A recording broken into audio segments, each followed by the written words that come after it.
গর্তের ভিতরে দোয়া শুরু করলেন, কান্নাই চোখের পানিতে বুক ভাসিয়ে দিলেন। আল্লাহ রব্বুল আলামিন রাত্রি গভীরে বাংলা ঘরে শুয়ে আছে, কোনো মানুষ ছিল না।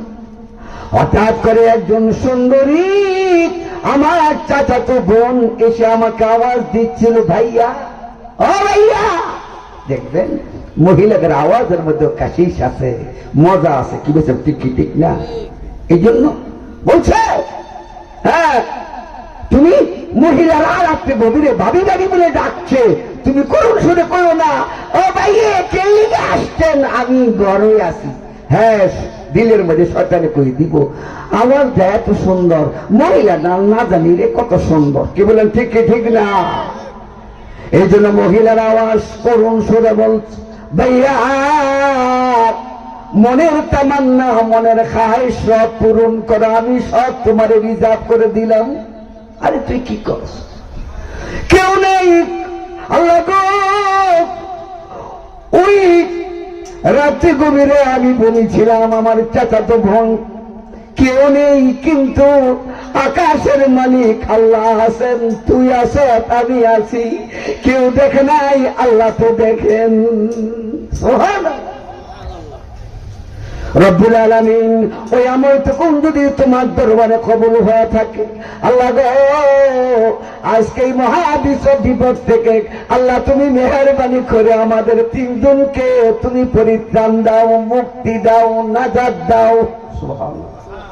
আল্লাহ দোয়া কবুল করে লেছে এই উসিলা। সুবহানাল্লাহ।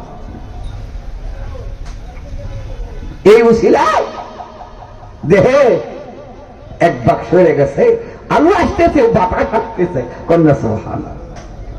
আমার বন্ধুরা, আমার ভাইরা, আল্লাহ তোমার ভয়ে আমি জিনাতে লিপ্ত হই নাই। রব্বুল আলামিন এই উসিলার মাধ্যমে তুমি আমাদেরকে পরিত্রাণের ব্যবস্থা করো, নাজাত দিয়ে দাও, মুক্তি দিয়ে দাও। সুবহানাল্লাহ। এখন বুঝতে পেরেছে অবশ্যই আল্লাহ দোয়া কবুল করছে, তোর এই উসিলাটা আল্লাহ কবুল করছে। আহা, এখন আরেকজনকে বলছে বাবা তুমি করো, তুমি করো, কয় কোনো আমল নাই, কোনো নাই। হে যুবক, সে হাত উঠাইয়া রব্বে কারিমের দরবারে দোয়া শুরু করলেন, আল্লাহ আমার কোনো আমল নেই আমি জানি, তবে আল্লাহ এই আমলটুকু আমার কবুল হলো কিনা আমি জানি না, আজকে সেটা বাস্তবায়ন হবে। দোয়ার ভিতরে কান্নায় ভেঙে পড়ছেন আল্লাহ। মিসকাত হাদিসের মধ্যে আমার বন্ধুরা, আমার ভাইয়েরা, ওই সময় বলল আল্লাহ আমার মা জননী বৃদ্ধা গর্ভধারণী মা যতদিন বেঁচে ছিল, হে বাবা যারা ময়মনসিংহ থেকে এসে এখানে দিনে কাজ করো, রাত্রি থাকো, বাবা রংপুর থেকে এসে এখানে রাস্তায় চাকরি করা, তারপরে এলাকার যুবক বাবাদেরকে বলবো বাবা ওই নওজোয়ান তোমার শুরু করলো, আল্লাহ কোনো আমল নাই কিন্তু একটা আমল আমি করতাম, আমার মার জীবন দশায় মা জননীকে কোনোদিন আমি আল্লাহ কোনোদিন কষ্ট দেই নাই। আল্লাহ খেদমতে মাদার পেদার কুন সুবহান, খেদমতে মাদার পেদার কুন সুবহান, তাকে বাসি দর্দ আলম নে কেনা। আল্লাহ कह गया है मौलवी आई नौजुआ, कह गया है मौलवी आई नौजुआ, सरे पाए मादर जन्नत बेदा। ও বাড়ি আমি আব্দুল বসির, তোদের এলাকায় আমার বাড়ি, পুঠিয়ার মোড়ে আমার বাড়ি, বাবারে জান্নাতে যাতে করে একসাথে থাকতে পারি রে বাবা। কবি বলেন সকাল সন্ধ্যায় তোর মার খবর নে, তোর মার খবর নে, খোদার কসম মার আমার চোখের পানি হাজারো আলেমের দোয়ার চেয়ে আরো বেশি দামি। এই জন্য বললেন, আল্লাহ মারে কষ্ট দেই নাই, বাবারে কষ্ট দেই নাই, এই আমলটুকু যদি তোমার দরবারে কবুল হয়ে থাকে, এই মহা মুসিবত থেকে আমাদেরকে পরিত্রাণের ব্যবস্থা করে দাও আল্লাহ। যুবক চাকরি করো, সুন্দরী রমণী বুয়া বাড়ির থেকে বাবার ওই রমণীর পিছনে পড়িয়া গর্ভধারণীর মারে বলেছিস, তোর মা দুনিয়াতে তুই আসার পরে 18টি মাস নিরামিষ খাইলে, তারপরে তুই তোর বিবির পিছনে পড়িয়া তোর গর্ভধারণী মাকে বলে যাস, খুদার কসম রিজিকের মধ্যে বরকত হবে না, হায়াতের মধ্যে বরকত হবে না, কামাইয়ের মধ্যে বরকত হবে না, যতক্ষণ না তোর মারে বাবারে রাজি না রাখবি। ঠিক কি ঠিক না? ব্যাগ করলে ঘরে ব্যাগ করলে কামাই করে নিয়ে খালি লাল মোলা মাদুর দিতে আনছে, বুঝলেন না, 5 লাখ টাকা দিয়ে দিছে, তারপরে 2 গাড়ি বুঝাই করে সোফাতি, তারপরে আবার মাই কয় বুসাব কি হয়েছে, কয় শ্রেণীটা পর্যন্ত দিয়ে দিছে, শ্রেণীটা পর্যন্ত দিয়ে দিছে গো বুসাব, আর কিছু লাগবে না। হাই হাই 3 দিন পরে 1 মাস পরে মা কাঁদে আর বলে, হায় হাই কি করলাম, কেন এত লোভ করলাম, এখন আমার বউ হয়েছে জামাই হয়ে গেছে বউ। দেখছেন, অর্থাৎ ছেলে হয়ে গেছে বউ আর বউ হয়ে গেছে জামাই, এই উঠে আটটায় বুঝলেন না, কেন উঠতো না, এই তো 5 লক্ষ টাকা নগদ দিয়ে আইছে, তারপরে একটা হুন্ডার লয়ে আইছে, তারপরে 2 ট্রাক মাল বুঝাই করে শ্রেণী সহ পাইয়া সহ, তারপর রুটি বানানোর একবারে সুন্দর সব কিছু লইয়া ভরে আইছে। হায় হায় এই 8টার সময় উঠা তারপরে বসতে সেই ছুরি কান্দার বলে, হায় হায় কেন এই কন্যা ফরমান দুনিয়াদার মহিলারে বিয়া করাইলাম, কেন রে করাইলাম, কেন দিনদার মোত্তাকিন পরেশগার মাদ্রাসার ছাত্রী, কলেজের ছাত্রীরাও সময় ভালো হয়, কি বিষয় কথাটা ঠিক কি ঠিক না, বাপ ভালো হইলে ছেলে ভালো হয়, মা ভালো হইলে মেয়ে ভালো হয়, কি বলেন ঠিক কি? এই জন্য বাবা বলে যাই, শোন মার মনে কষ্ট দিস, যেই মাত্র দোয়া শেষ করছেন দেখে পাথর একবার আছে 2 ভাগ সরে গেছে, আল্লাহ আমার দোয়া কবুল করছে, আলহামদুলিল্লাহ। এই জন্য যুবকদেরকে বলেছে, যুবক আজ থেকে মারে কষ্ট দিস না, তুই 200 আলেমরে দাওয়াত দিলি, 500 টাকা করে দিয়া দিস, আমি আব্দুল বাসেদ বলবো রে, আমাদের চোখের পানি হবে টাকার বিনিময়, ও বাবা, আর তোর মার চোখের পানি হবে তোর কষ্টের বিনিময়, গর্ব দারুণী মা তোর কোনদিন ভুলে না।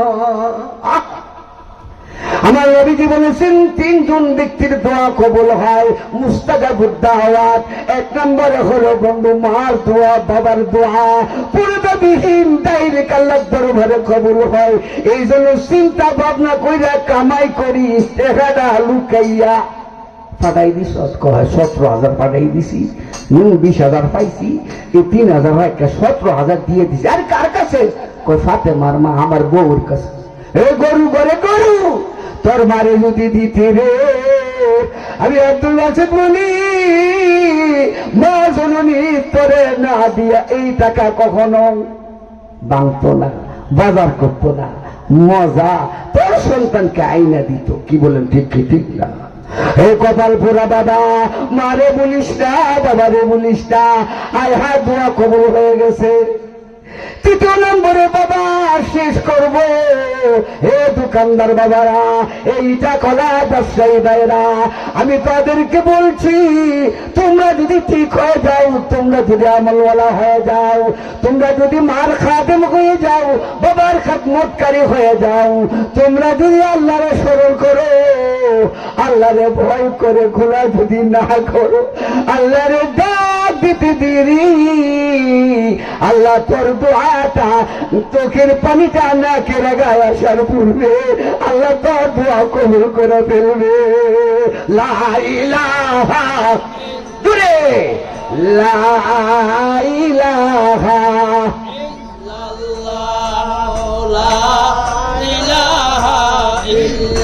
এমন দেশে যাবা মনে রে যে দেশের নেই ঠিকানা,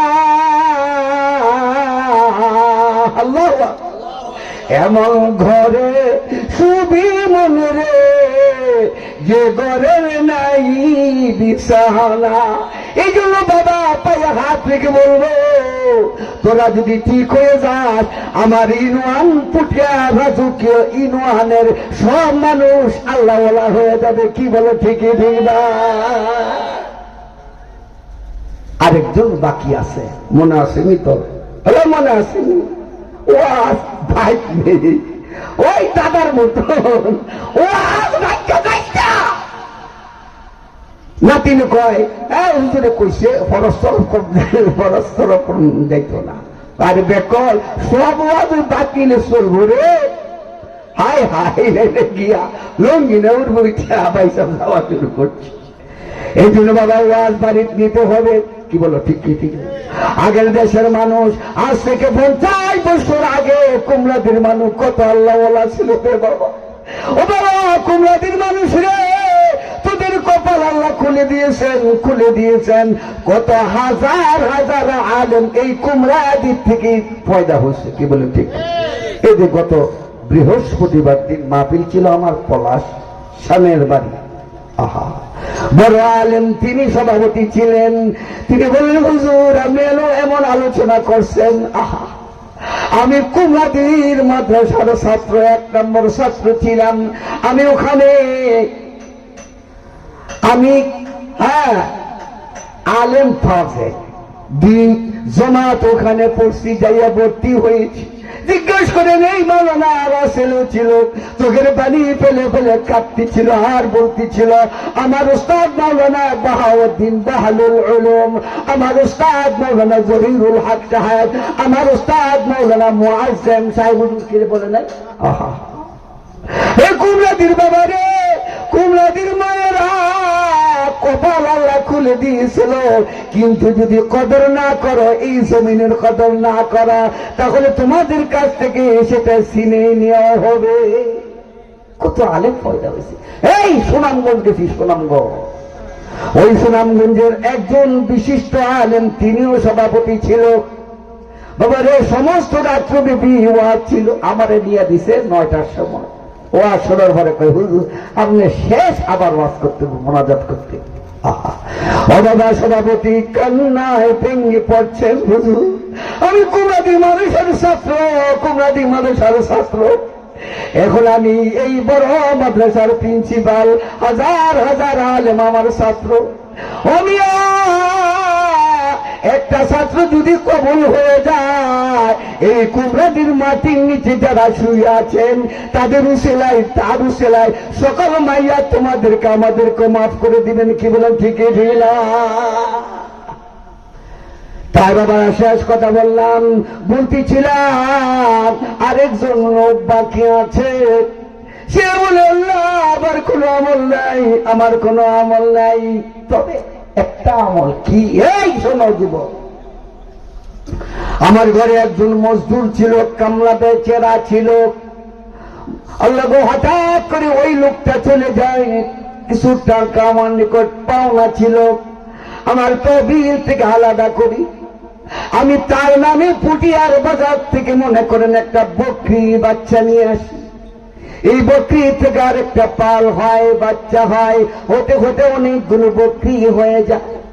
বহুদিন পরে ওই ময়মনসিংহের লোকটা দূর থেকে আসে, এসে আমার দরবারে বলছে মালিক আমি যে কিছু টাকা পাওনা ছিলেন নিশ্চয় আপনি তো জানেন। কয়া আমার টেহাটা দিয়ে দিন না ভাই সাহেব। ও কোনো তো ফানা টেহা দেয় না, ফানা টেহা দেখলে চাইলে কয় বেটা বেটাগিরি কর, ক্ষমতা আসতেছি, বেটাগিরি কর। আমি বুড়া বক্সের লোক, আমার ছেলে 7 ছেলে কথা বলবি মেরে লাভ। কারণ হলো কি দিন নাই, নামাজ নাই, কোরআনের তেলাওয়াত নাই, আল্লাহর ভয় নাই। কি বলেন ঠিক? বাবা ওই মালিক বলল, হুজুর বাবা এই যে যত বকরির পাল দেখো এই সবগুলো তোমার নামে ওয়াকফ। কন্যা সুবহানাল্লাহ। দেখছেন আগের জমানার মানুষগুলি কেমন ছিল? কি বলেন ঠিক কি ঠিক না? আগের জমানার মানুষ বেশি শিক্ষিত ছিল না, কিন্তু বাবা আমি অনেক জায়গায় পুঠিয়ার মানুষ ওয়াজ করতে যায়, বাংলাদেশের অনেক জায়গায় যাইয়া বলি আমাদের দেশে একটা প্রবীণ মাদ্রাসা ছিল, ওই মাদ্রাসা হলো দারুল উলুম কুমরাদি সিনিয়র মাদ্রাসা। কি বলেন ঠিক কি ঠিক? এই মাদ্রাসায় ভাইসা সড়ক থেকে এক বেড়ি বলে আইয়া কয় আইলাম মাদ্রাসায় ঠিক, কিন্তু আইয়া উৎকা ভাইলাম না, দাবা ভাইলাম না, মানুষ দেখতে আসতো। কি বলেন ঠিক কি ঠিক না? তোরা তো শুনছ না, দেখছ না। এই জন্য বলি বাবা এই কুমরাদি মাদ্রাসায় বাবা যদি লাউ হইতো, কদু হইতো, তারপরে দান হইতো, সর্বপ্রথম এই তিনখানাতে মান্নত করতো। কি বলেন ঠিক? এই জন্য আগে রোগও আসি না, এত অসুবিধাও আছি না, এত সমস্যাও আছি না। অশিক্ষিত হইল মানুষগুলো ছিল আদর্শবান, মহিলারা ছিল পর্দানিশী। যদি কেউ আসতো 80 বছরের বুড়ি, হাই হাই রাত্রি কত স্বামী রে, এই স্বামী গো কেমনে যাবো বাপের ভাত, আরে চলো না, কয় না মাগরিবের নামাজের পরে কালা ছাতিটা লইয়া কালা বোরকাটা গায়ে দিয়া আমার দাদিরা আমার নানিরা যাইতো। কি বলেন ঠিক? বাবা ওই সময় আদর্শ ছিল, মানুষের মধ্যে কুমরাদি মাদ্রাসার মহাব্বত ছিল। ঘর ঘর থেকে ওই যে শুনেছি গাজীপুর জমিদার ওরাও কুমরাদি মাদ্রাসায় জমন দিয়েছিল। মাওলানা আব্দুল আজিজ রহমতুল্লাহ আলাইহি গেলেন, যাওয়ার পরে জমিদারের পক্ষ থেকে জোতা ইডাল দিছে। মৌলবি আইসো তুমি, জোতা ইডাল দেওয়ার পরে শুনেছি এই জোতাটা এই যে মাওলানা আব্দুল আজিজ সাহেব রহমতুল্লাহ ইয়ামালি সাহেব মাইরে ওই ব্যারিস্টার আবু তাহের সাহেবের বাবা আবার একটি বছর পরে গেল, যাওয়ার পরে বলল জমিদার একটা জোতা পাইলাম, আর একটা জোতা যদি ব্যবস্থা হতো আমার তিনখানার ছাত্ররা পা দিয়ে দিয়ে কোরআনে কারীম পড়তো। আল্লাহ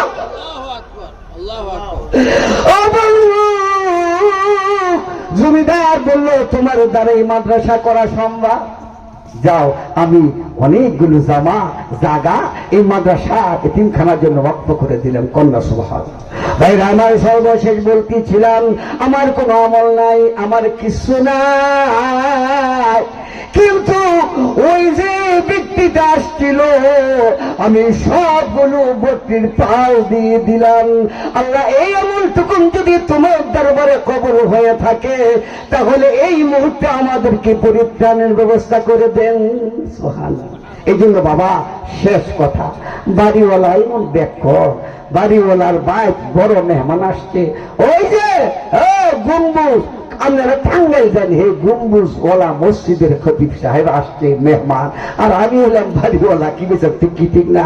বাড়িওয়ালা ব্যাকল হইলে মেহমানটা তুলে সব খাইয়ে লেছে। মেহমানে আরে কি হয়েছে, এতে এমন ব্যাকল, বিয়ের কাছে আমার মেয়েও বিয়া দিতাম না, তারপর আত্মীয় করতাম না, ব্যাকল মালিক। এই জন্য বাবা মেহমান না আসছে, কথা বলবে, শুনতে রাজি আছেন? আর উসিলা তাওয়াশ করবেন, চোখের পানি ফেলবেন, তাহাজ্জুদ পড়বেন। রজব মাস, শাবান মাস, রমজান মাস। রাসূল বলেন শাবানু শাহরি ওয়া রমাদানু শাহরুল্লাহ। শাবান হচ্ছে আমার মাস, রমজান হচ্ছে আল্লাহর মাস। এই দুইটা মাসের সামনে দিয়া কারি আল্লাহর ফজলে রিয়াজ দিয়া আপনাদেরকে ডাকছে দোয়ার জন্য। মুসাফির মেহমান আসছে, দোয়া করবেন, দোয়া কবুল হবে ইনশাআল্লাহ। মুসাফিরের দোয়া আল্লাহ ডাইরেক্ট পর্দাবিহীন কবুল হয়। যাই হোক, আমরা উসিলা তালাশ করবো। আজকে রাত্রে গভীরে বসছি, অনেক কষ্ট করে আপনারা আসছেন। আল্লাহ পাক যাতে করে সকল দোকানদার ভাইদেরকে রমজানকে সামনে নিয়ে আমলি জিন্দেগি যাতে করে করতে পারি, আর সামনে আমরা যাতে করে খতমে তারাবির জন্য প্রস্তুতি গ্রহণ করতে পারি, চোখের পানি এখন থেকে ফেলতে পারি। এই জন্য আমরা উসিলা তালাশ করবো না ইনশাআল্লাহ। কে কে রাজি আছে আল্লাহর হাত উঠে দেখান। নারে তাকবীর, নারে তাকবীর। আল্লাহ হাতগুলো কবুল করেন, মঞ্জুর করুন। দোস্ত, শেষ 1 মিনিটে জান্নাতুল বাকি মহিলা মাদ্রাসা, এই মাদ্রাসার যিনি উস্তাদ, তিনি আমার শাগরিদ, আমার ছাত্র। আলহামদুলিল্লাহ, যে কোনো কাজ করে আমি এবং আনোয়ার সাহেব, শাসপুর মাদ্রাসার সম্মানিত প্রিন্সিপাল আমাদেরকে মুরব্বী রেখেছেন। এই জন্য আপনারা মাযুর মানুষটা তথা মাদ্রাসার দিকে লক্ষ্য রাখবেন। দোস্ত, কিছু না পারলেও কথার মাধ্যমে হলেও সহযোগিতা করবেন। আল্লাহ সুবহানাহু ওয়া তাআলা আজকের এই অনুষ্ঠানকে যেন কবুল করেন, মঞ্জুর করেন। বহু ভাইরা, মেহমানেরা এসেছেন, অ্যাডভোকেট ভাইরা এসেছেন। আলহামদুলিল্লাহ, যারা আজকের এই মাহফিলকে পরিচালনা করছেন এবং আপনারা টাকার মাধ্যমে, সহযোগিতার মাধ্যমে, কথা বলা সহযোগিতার মাধ্যমে যারা করেছেন, আল্লাহ পাক যাতে করে রজব মাসকে উচিলা করে আল্লাহ যেন কবুল করে নেন, মঞ্জুর করে নেন, আবার যাতে করে সামনে দেখা হয়, এই আশা ব্যক্ত করি। বাদে আজ উমরে বাসদ হাজরে খতম সুদম ওয়ারনা ইয়াং আখর বিদিদা রিমে বাসদ আসসালাম। বন্ধুরে সে সালাম দিয়ে যায়, হায়াত থাকে সামনে দেখা হবে, আগামীকাল দেখা হবে। হায়াত না থাকে হাসরের ময়দানে আল্লাহর আরশের নিচে বসে বসে যেন একসাথে কথা বলতে পারি। আসসালামু আলাইকুম ওয়া রাহমাতুল্লাহ।